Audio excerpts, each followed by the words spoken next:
ప్రస్తుతాన్ని విడిచిపెట్టి ప్రస్తుతంలో ఉన్నదాన్ని పట్టుకొని దేవుణ్ణి మహిమపరిచే వ్యక్తిగా యోసేపును మనము చూస్తున్నాము. ఈ రోజుల్లో నీవు నేను మన జీవితాలలో ఏదో ఒక స్వభావం మనలో పట్టేసుకొని ఉన్నామేమో.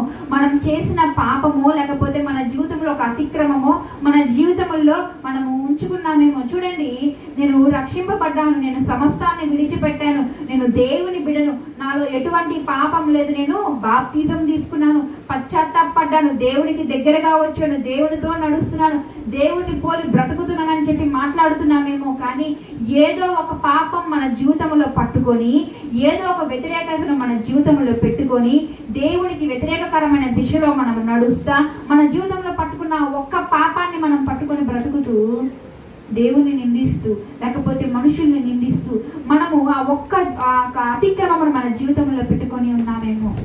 ఆదివారం వస్తున్నాము, చర్చికి వస్తున్నాము, చప్పట్లు కొడుతున్నాము, పాటలు పాడుతున్నాము, ఆరాధనలో పాల్గొంటున్నాము, కానీ మన ఏదో ఒక స్వభావం మన జీవితంలో ఉండిపోయిందేమో, ఏదో ఒక పాపం మన జీవితంలో ఉండిపోయిందేమో.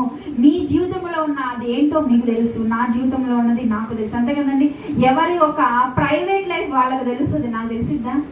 ఎవరి యొక్క ప్రైవేట్ థింగ్స్ వాళ్ళకే తెలుసు. నీ జీవితంలో నీకున్న ఆ ప్రైవేట్ పాపం ఏంటో నీకు తెలుసు. నీ జీవితంలో దేవునికి నచ్చని మార్గం ఏంటో నీకు తెలుసు. కొన్నిసార్లు అది తప్పుడు మార్గం అని తెలిసి కూడా దేవుణ్ణి క్షమించమంటే క్షమిస్తాడు కదా అని చెప్పి కావాలని చెప్పి ఆ పాపాన్ని మనము చేస్తున్నామేమో. కావాలని చెప్పి దేవునికి వ్యతిరేకకరముగా మనము నిలబడి ఉన్నామేమో. అది ఏంటో మనకు తెలుసండి. చూడండి, ఒక దుర్వాసన వచ్చే ఒక